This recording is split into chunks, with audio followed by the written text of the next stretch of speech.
Hello, നമസ്കാരം. Welcome back to my YouTube channel. അപ്പോൾ നമ്മളിന്ന് തയ്യാറാക്കാൻ പോകുന്നത് വളരെ രുചികരമായിട്ടുള്ള നല്ലൊരു ചിക്കൻ കട്ട്ലേറ്റാണ് നമ്മളിന്ന് തയ്യാറാക്കിയെടുക്കാൻ പോകുന്നത്. അപ്പോൾ ആദ്യമായിട്ട് എൻ്റെ ചാനൽ കാണുന്നവരുണ്ടെങ്കിൽ ഒന്ന് സബ്സ്ക്രൈബ് ചെയ്തേക്കണേ. അപ്പോൾ ഞാൻ ഇത് തയ്യാറാക്കാനുള്ള സാധനങ്ങളെല്ലാം എടുത്ത് റെഡിയാക്കി വെച്ചിട്ടുണ്ട് നേരത്തെ തന്നെ. അപ്പം എങ്ങനെയാണ് ചെയ്തതെന്ന് ഓരോന്നും പറയാം. ഇപ്പം ചിക്കൻ എടുത്ത് ചെറുതായിട്ട് ചോപ്പ് ചെയ്ത് വെച്ചിട്ടുണ്ട്. അതാദ്യം ചെയ്തത് എല്ലുള്ള ചിക്കൻ തന്നെയാണ് എടുത്തിരിക്കുന്നത്. 250 ഗ്രാം ചിക്കനാണ് ഞാൻ എടുത്തത്. അത് കുക്കറിനകത്തിട്ട് ശകലം കുരുമുളക് പൊടിയും ഉപ്പും മഞ്ഞൾപ്പൊടിയും ചേർത്ത് 2 വിസിൽ കഴിഞ്ഞതിന് ശേഷം ചൂടാറിയതിന് ശേഷം എടുത്ത് മിക്സിക്കകത്തിട്ട് ഒന്ന് അടിച്ചെടുത്തതാണ്. അതിനോടൊപ്പം തന്നെ 3 മീഡിയം ടൈപ്പ് ഉരുളക്കിഴങ്ങും എടുത്തിട്ടുണ്ട്. അത് പുഴുങ്ങി എടുത്ത് ഉടച്ച് വെച്ചിട്ടുണ്ട്. അതിനുശേഷം മീഡിയം സൈസിലെ ഒരു ഇഞ്ചി, അതുപോലെ 6 കഷ്ണം വെളുത്തുള്ളിയും ചെറുതായിട്ട് അരിഞ്ഞെടുത്ത് വെച്ചിട്ടുണ്ട്. അതിൻ്റെ കൂടെ തന്നെ 4 പച്ചമുളക് എടുത്തിട്ടുണ്ട്. നമ്മളിതിനകത്ത് മുളക് പൊടി ചേർക്കുന്നില്ല, അതിന് പകരം പച്ചമുളകാണ് ചേർത്തിരിക്കുന്നത്. അതുകൊണ്ട് എരിവിനായിട്ട് 4 എണ്ണം എടുത്തിട്ടുണ്ട്. അതുപോലെ തന്നെ 3 സവോള ചെറുതായിട്ട് അരിഞ്ഞെടുത്ത് വെച്ചിരിക്കുന്നതാണ്. അപ്പം നമ്മൾ ചെയ്യുന്നതിന് മുമ്പ് എല്ലാം എടുത്ത് റെഡിയാക്കി നേരത്തെ വെച്ചിട്ടുണ്ട്. അപ്പോൾ നമുക്ക് ചെയ്യേണ്ടത് ഇനിയും പാൻ അടുപ്പത്ത് വയ്ക്കുക. പാൻ അടുപ്പത്ത് വെച്ച് നന്നായിട്ട് ചൂടായതിന് ശേഷം നമുക്ക് ഓയിൽ ഒഴിക്കാം. ഞാനിപ്പം വെളിച്ചെണ്ണയാണ് ഒഴിച്ചിരിക്കുന്നത്. അപ്പം ചൂടായതിന് ശേഷം നമുക്ക് അരിഞ്ഞു വെച്ചിരിക്കുന്ന ഇഞ്ചി വെളുത്തുള്ളി ഒന്ന് മൂപ്പിച്ചെടുക്കണം. ഇഞ്ചി വെളുത്തുള്ളി പേസ്റ്റ് ആണെങ്കിൽ നിങ്ങൾ സവോള വഴറ്റിയതിന് ശേഷം ചേർത്താൽ മതിയാവും. ഇതിപ്പം ഞാനിത് അരിഞ്ഞു വെച്ചിരിക്കുന്നത് കൊണ്ട് ആദ്യം അതിട്ടൊന്ന് വഴറ്റിയെടുക്കുകയാണ്. അതിൻ്റെ കൂടെ തന്നെ അരിഞ്ഞു വെച്ചിരിക്കുന്ന പച്ചമുളകും ചേർത്തു. അതൊന്നും ബ്രൗൺ കളർ ആയതിനു ശേഷം മാത്രം നമുക്ക് സവോള ചേർത്താൽ മതിയാകും.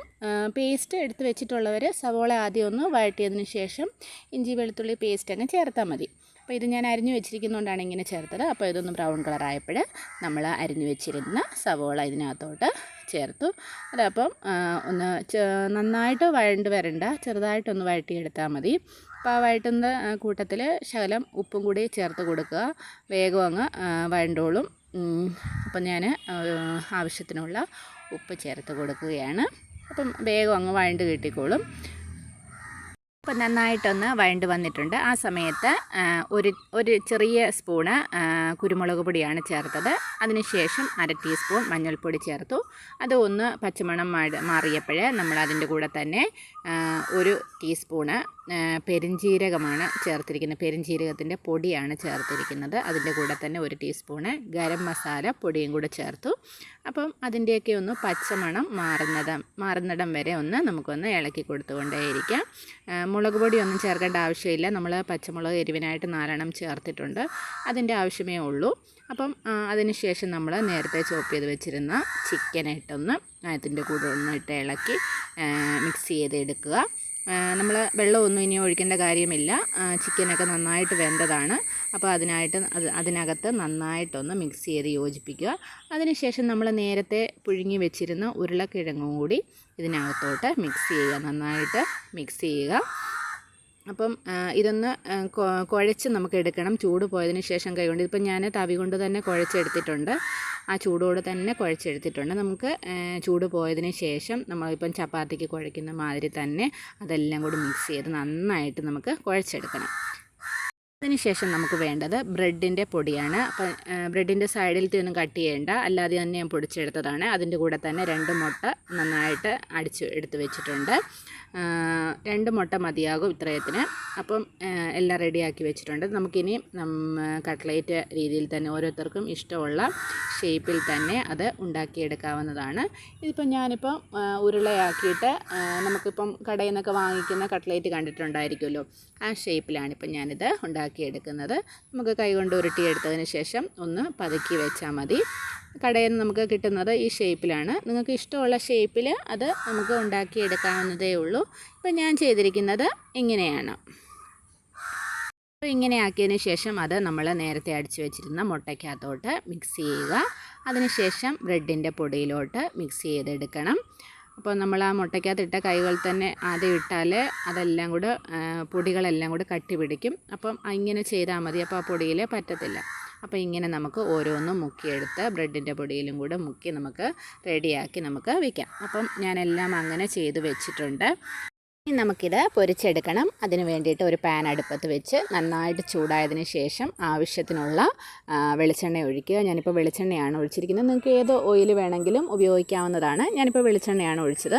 അതിനുശേഷം വെളിച്ചെണ്ണ നന്നായിട്ട് ചൂടായതിന് ശേഷം മാത്രം നമ്മൾ ഈ റെഡിയാക്കി വെച്ചിരിക്കുന്ന കട്ട്ലേറ്റിൻ്റേത് ഇട്ട് കൊടുക്കുക. അങ്ങനെ നമുക്ക് എല്ലാം കൂടെ ഒന്നും ഇടേണ്ട, ഒരു 4 5 ഒക്കെ ഇട്ട് കൊടുത്താൽ മതി. അപ്പം നിങ്ങൾ ഒരു സൈഡ് മൂക്കുന്നതിന് മുമ്പ് ഇളക്കാനോ ഒന്നും പോവല്ല, ചിലപ്പം പൊടിഞ്ഞു പോകാനുള്ള സാധ്യതയുണ്ട്. അതുകൊണ്ട് ഒരു സൈഡ് നന്നായിട്ട് മൂത്തതിന് ശേഷം മാത്രമേ അത് തിരിച്ചിടാനായിട്ട് പോകാവൂ. അപ്പം നമുക്ക് നന്നായിട്ട് ഒന്ന് മൂത്ത് വന്നിട്ടുണ്ട് ഒരു സൈഡ്. അപ്പോൾ നമുക്കത് കാണുമ്പം തന്നെ മനസ്സിലാവുന്നുണ്ട്. അപ്പം നമുക്കതൊന്ന് തിരിച്ചിട്ട് കൊടുക്കാം. അപ്പം പതിയെ തിരിച്ചിടുക. അപ്പം ബ്രൗൺ കളറായിട്ടുണ്ട്. അപ്പം നന്നായിട്ടൊന്ന് മൂത്ത് വന്നിട്ടുണ്ട്. അപ്പോൾ അതുപോലെ നമുക്ക് എല്ലാം ഒന്ന് തിരിച്ചിട്ട് കൊടുക്കാം. ഇപ്പം നന്നായിട്ടത് മുരിഞ്ഞ് വന്നിട്ടുണ്ട് 2 സൈഡും. അപ്പം ഈ ഒരു പരുവമാകുമ്പോഴാണ് നമ്മളത് എടുക്കേണ്ടത്. അപ്പോൾ അതിന് ശേഷം നമുക്ക് ബാക്കിയുള്ളതും ഇതുപോലെ പൊരിച്ചെടുക്കണം. അപ്പം എല്ലാവർക്കും ഇങ്ങനെ വീട്ടിൽ ചെയ്ത് നോക്കാവുന്നതേ ഉള്ളൂ. നമുക്ക് കടയിൽ നിന്നും വാങ്ങിക്കേണ്ട കാര്യമൊന്നുമില്ല. കടയിൽ നിന്ന് വാങ്ങിക്കുന്ന ചിക്കനൊക്കെ ഇപ്പം നമുക്ക് എങ്ങനെ അവരുപയോഗിക്കുന്നതെന്ന് പോലും നമുക്കറിയത്തില്ല. അപ്പം ഇങ്ങനെ കുട്ടികൾക്കൊക്കെ വീട്ടിൽ നമുക്ക് ഇങ്ങനെ ഉണ്ടാക്കി കൊടുക്കാവുന്നതേ ഉള്ളൂ. നമുക്ക് എളുപ്പത്തിൽ ചെയ്യാവുന്നതേ ഉള്ളൂ. ഒരു പ്രയാസവുമില്ല. നമ്മുടെ വീട്ടിലുള്ള സാധനങ്ങളൊക്കെ തന്നെയാണ് സാധാരണ ഉരുളക്കിഴങ്ങും സവോളയും പിന്നെ ഈ ഐറ്റംസൊക്കെ. പിന്നെ നമുക്ക് എക്സ്ട്രാ വാങ്ങിക്കാനുള്ളത് ചിക്കൻ മാത്രമേ ഉള്ളൂ. അപ്പം ഇങ്ങനെ എല്ലാവരും വീട്ടിൽ ഉണ്ടാക്കി നോക്കണം. കുഞ്ഞുങ്ങൾ നമുക്ക് കടയിൽ നിന്ന് കിട്ടുന്നതിനെക്കാട്ടി വളരെ ടേസ്റ്റി ആയിട്ട് തന്നെയാണ് നമുക്കിത് കിട്ടുന്നത്. അത് നമുക്ക് ഉണ്ടാക്കി നോക്കുമ്പോൾ മനസ്സിലാവുന്നതാണ്. അപ്പോൾ നമ്മൾ ഇപ്പോൾ ഇട്ടിരിക്കുന്നതും ഇതുപോലെ മൊരിഞ്ഞ് കിട്ടിയിട്ടുണ്ട്. നമുക്കപ്പോൾ അതും ഇതുപോലെ തിരിച്ചിട്ട് നമുക്ക് 2 സൈഡും ഒപ്പിച്ചതിന് ശേഷം നമുക്ക് എല്ലാം ഇതുപോലെ ബാക്കിയുള്ള ഇനി ഒരു കൂട്ടം കൂടെ ഇടാനുണ്ട്. അപ്പം എല്ലാം നമുക്ക് ഇതുപോലെ തന്നെ ചെയ്തെടുക്കണം. അപ്പം എല്ലാവർക്കും എൻ്റെ വീഡിയോ ഇഷ്ടമായെന്ന് വിചാരിക്കുന്നു. അപ്പം വീഡിയോ ഇഷ്ടമായവർ ഇതൊന്ന് ലൈക്ക് ചെയ്യുകയും നിങ്ങളുടെ അഭിപ്രായം എന്താണെന്നുള്ളതൊന്ന് കമൻറ്റ് ചെയ്യുകയും ചെയ്യണം. അതുപോലെ തന്നെ വീഡിയോ ഒന്ന് ഷെയർ ചെയ്യുകയും ചെയ്യണം. അതുപോലെ എൻ്റെ ചാനൽ ആദ്യമായിട്ട് കാണുന്നവരുണ്ടെങ്കിൽ ഒന്ന് സബ്സ്ക്രൈബ് ചെയ്തേക്കണേ. അപ്പോൾ നമ്മുടെ വളരെ ടേസ്റ്റി ആയിട്ടുള്ള നമ്മുടെ ചിക്കൻ കട്ട്ലേറ്റ് എല്ലാം റെഡിയാക്കി എടുത്തിട്ടുണ്ട്. കാണുമ്പോൾ തന്നെ നമുക്ക് കഴിക്കാൻ തോന്നും. അതുപോലെ മനോഹരമാണ്. അതുപോലെ തന്നെ കഴിക്കാനും നല്ല ടേസ്റ്റിയാണ്. അപ്പോൾ എല്ലാവരും വീട്ടിലൊന്ന് ട്രൈ ചെയ്ത് നോക്കണം. അപ്പം എല്ലാവർക്കും ടാറ്റ, ബൈ ബൈ.